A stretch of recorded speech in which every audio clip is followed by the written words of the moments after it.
Neat పరీక్ష paper లీకేజీపై చాలా పెద్ద ఎత్తున ఆందోళన జరుగుతున్నాయి. విద్యార్థులు ఒక ఇటువైపు, రాజకీయ నాయకులు, రాజకీయ పార్టీలు అటువైపు. రాజకీయ పార్టీలు ఎప్పుడు కూడా అధికారంలో ఉన్న ప్రభుత్వాన్ని బదనాం చేయాలనే ఉద్దేశంగా, అట్లాగే విద్యార్థుల ఒత్తిడి కూడా ఉంటుంది కనుక వాటికి విద్యార్థి సంఘాలు ఉంటాయి, ఆ పార్టీల అనుబంధ సంఘాలు ఉంటాయి కనుక చేయడం తప్పు కాదు. కానీ ఇట్లా ప్రతిసారి పేపర్ లీక్ కావడం, పేపర్ లీక్ దాని మీద మన ఆందోళన చేయడం, తర్వాత మర్చిపోవడం అందరూ కూడా. అంటే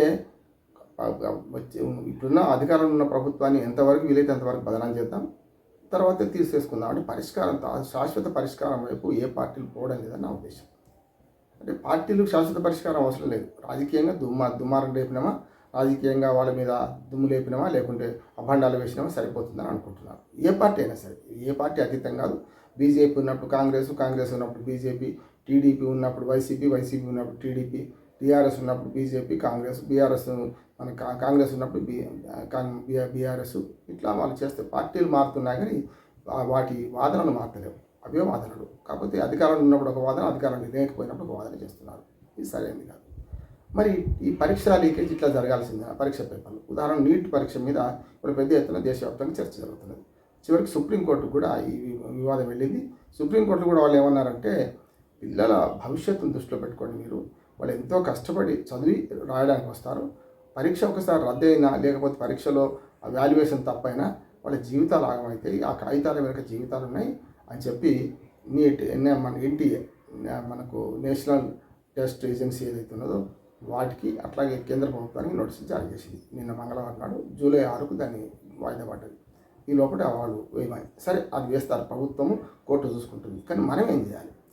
ఇట్లా పేపర్ లీకేజీని అరికట్టడానికి ఏమైనా మార్గాలు ఉన్నాయా? అసలు ప్రపంచవ్యాప్తంగా ప్రాక్టీసెస్ ఎట్లా ఉన్నాయి అని ఆలోచన చేస్తే ఇప్పటికే మన దేశంలో ఉన్న ప్రాక్టీసెస్ కొన్ని మంచి ఉన్నాయి. ఉదాహరణ చూసుకుంటే మనకు ర్యాండమైజేషన్ ఆఫ్ పేపర్స్, అంటే 1 నుంచి జంబ్లింగ్ పద్ధతి అంటాం. ఒక పేపరు, ఒక 4 రకాల పేపర్లు, 5 రకాల పేపర్లు తయారు చేస్తారు. అవి చేసి ఏం చేస్తారంటే 1 నుంచి 5 అనుకుంటే 1వ నెంబర్ వచ్చిన వాడికి 5వ నెంబర్ పేపర్ రాదు, 5వ నెంబర్ తర్వాత మళ్ళీ 1వ నెంబర్ వస్తుంది. ఇట్లా జంబ్లింగ్ పద్ధతిలో పక్క వాడికి సేమ్ క్వశ్చన్ పేపర్ రాదు. ఇది ఒక పద్ధతి.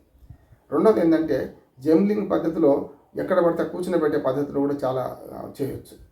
ఒకటి పేపర్ల ప్రశ్నాపత్రాల తయారీ, అందులో ఏ పేపర్ లీక్ అయినా ఏం కాకుండా చేయొచ్చు. కానీ ఏమైతే 5 పేపర్లు లీక్ చేశారని అప్పుడు ఏం చేస్తాం?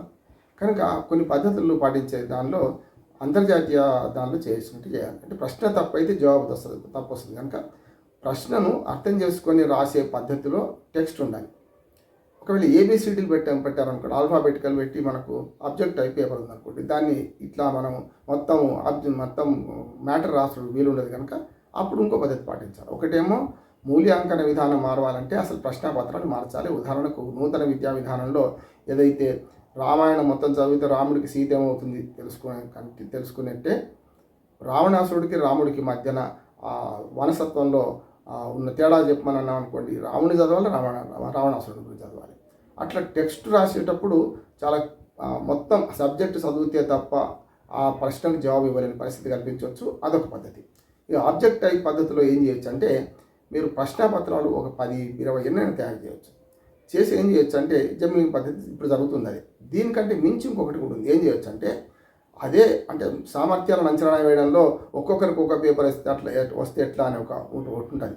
కానీ ఏం చేయొచ్చు అంటే, ప్రశ్నలు అవే, అందరికీ అవే ప్రశ్నలు వస్తాయి. వాటిని 1వ నెంబర్ నుంచి 4వ నెంబర్, 9వ నెంబర్ ఇట్లా మార్చాలి. అంటే అదే 1వ నెంబర్లో ఒక ప్రశ్నపత్రంలో వస్తే అది 10వ నెంబర్లో వస్తుంది, ఇంకో దగ్గర 11వ నెంబర్లో రావచ్చు. అప్పుడు ఏమవుద్దంటే, పట్టినవాడో లేకుంటే ఏబిసిడీలు వరుసగా పెట్టుకుపోదాం అనుకున్నవాడికో చాలా ఇబ్బంది అవుతుంది. అప్పుడు ఏమవుతుందంటే, ఒక ప్రశ్నపత్రంలో ఉన్న నెంబరు అదే ప్రశ్నకు ఇంకో ప్రశ్నపత్రంలో ఉండదు.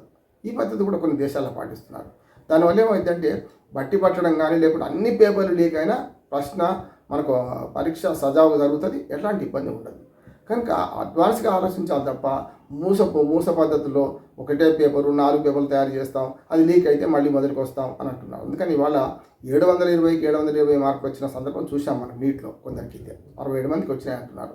కనుక వీటన్నిటిని పరిశీలించి ఇక ముందైనా ఈ పరీక్షా పేపర్లు లీక్ కావడం, 10 సార్లు లీక్ అయిన 10 సార్లు కావడం, మళ్ళీ ఈ గందరగోళం చదవడం కాకుండా, లీక్ అయినా సరే అదే పరీక్షా విధానం, అదే పరీక్షను జరిపే పద్ధతిలో నేను చెప్పిన ప్రశ్న నెంబర్లు తప్పిస్తారు, నెంబర్లు తేడా చేస్తారు, అదే ప్రశ్నకు అక్కడ జవాబు ఇంకో నెంబర్ ఉంటుంది కనుక అప్పుడు ఈజీగా అవుతుంది. కనుక అట్లా కొన్ని పద్ధతుల ద్వారా పేపర్ లీకేజ్ అయినా కూడా పరీక్ష ఆగకుండా విద్యార్థుల భవిష్యత్తు అగమ్యగోచరంగా మారకుండా చేసే పద్ధతులు పాటించాలని కోరుతున్నాను. అది కేంద్రం కావచ్చు, రాష్ట్రం కావచ్చు. మేం చేస్తే బాగుంటుంది, మీరు చేస్తే బాగుంటుంది అని గొడవలు అవసరం లేదు. ఎవరు చేసినా ఇది బాగుండాలి. నీట్ పరీక్షలు మాకు అప్పచెప్పండి, మేము బ్రహ్మాండంగా నిర్వహిస్తామన్న రాష్ట్రాలు కూడా గతంలో వేరే పరీక్షలు ఫెయిల్ అయ్యింది కదా, వేరే పరీక్షల నిర్వహణ ఫెయిల్ అయింది కదా. అందుకని కేంద్రం నిర్వహించాలని రాష్ట్రం నిర్వహించాలా అది వేరు. కానీ ఎవరు పరీక్ష నిర్వహించినా సమర్థవంతంగా ఈ పరీక్షా పేపర్లు తయారు చేయడం, దాన్ని ఇంప్లిమెంట్ చేయడం, దాన్ని మూల్యాంకనం చేయడం సరైన విధంగా ఉంటే విద్యార్థుల భవిష్యత్తు బాగుంటుందని నా ఉద్దేశం.